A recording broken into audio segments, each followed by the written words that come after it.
اعوذ باللہ من الشیطان الرجیم بسم اللہ الرحمن الرحیم۔ سورہ انعام کی آیت پڑھ رہا ہوں، آیت نمبر 17 اور آیت نمبر 18۔ وَإِن يَمْسَسْكَ اللَّهُ بِضُرٍّ فَلَا كَاشِفَ لَهُ إِلَّا هُوَ وَإِن يَمْسَسْكَ بِخَيْرٍ فَهُوَ عَلَى كُلِّ شَيْءٍ قَدِيرٌ۔ اور اگر تجھ کو اللہ تعالیٰ کوئی تکلیف پہنچائے تو اس کا دور کرنے والا سوائے اللہ تعالیٰ کے اور کوئی نہیں، اور اگر تجھ کو اللہ تعالیٰ کوئی نفع پہنچائے تو وہ ہر چیز پر پوری قدرت رکھنے والا ہے۔ وَهُوَ الْقَاهِرُ فَوْقَ عِبَادِهِ وَهُوَ الْحَكِيمُ الْخَبِيرُ۔ اور وہی اللہ اپنے بندوں کے اوپر غالب ہے، برتر ہے، اور وہی بڑی حکمت والا اور پوری خبر رکھنے والا ہے۔ تھوڑی سی تشریح سن لیجئے دونوں آیتوں کی۔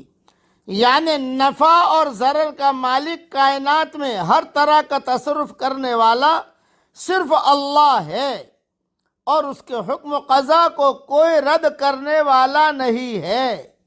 ایک حدیث میں اس مضمون کو اس طرح بیان کیا گیا ہے: اللہم لا مانع لما اعطیت ولا معطی لما منعت ولا ينفع ذا الجد منک الجد۔ یہ حدیث صحیح بخاری شریف میں ہے۔ اے اللہ، جس کو تو دے اس کو کوئی روکنے والا نہیں، اور جس سے تو روک لے اس کو کوئی دینے والا نہیں، اور کسی صاحب حیثیت کو اس کی حیثیت تیرے مقابلے میں نفع نہیں پہنچا سکتی۔ حضرت محمد صلی اللہ علیہ وسلم ہر نماز کے بعد یہ دعا پڑھا کرتے تھے۔ یہ آیت نمبر 17 کی تفصیل ہوئی۔ آیت نمبر 18 کی بھی تفصیل سن لیجئے۔ یعنی تمام گردنیں اس کے سامنے جھکی ہوئی ہیں، بڑے بڑے جابر لوگ اس کے سامنے بے بس ہیں، وہ ہر چیز پر غالب ہے اور تمام کائنات اس کی مطیع ہے، وہ اپنے ہر کام میں حکیم ہے اور ہر چیز سے باخبر ہے۔ پس اسے معلوم ہے کہ اس کے احسان و عطا کا کون مستحق ہے اور کون غیر مستحق ہے۔ اب یہ جو دعا میں نے پڑھی ہے، اللہم لا مانع لما اعطیت ولا معطی لما منعت، یہ میں نے میری کتاب مومن کے ہتھیار میں سارے حوالوں کے ساتھ لکھ دی ہے۔ آپ سے درخواست ہے کہ مومن کے ہتھیار کتاب ڈاؤن لوڈ کر لیجئے، اور یہ بھی درخواست ہے کہ صبح شام پڑھیے۔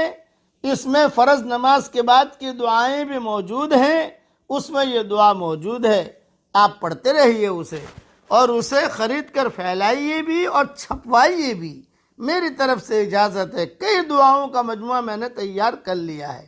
اب میرے ساتھ پڑھ لیجئے: سبحان اللہ و بحمدہ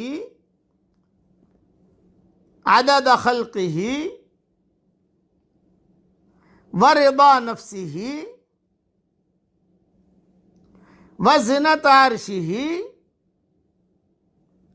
ومداد کلماتہ۔ اللہ تعالیٰ اس کلمے سے، جملے سے بہت خوش ہوتے ہیں۔ اللہ تعالیٰ ہم سب سے راضی ہو جائے اور اللہ ہم سب کو راضی بھی کر لے۔ اللہ ہم سے خوش بھی ہو جائے اور اللہ ہم کو بھی خوش کر دے۔ آمین۔ وآخر دعوانا ان الحمد للہ رب العالمین۔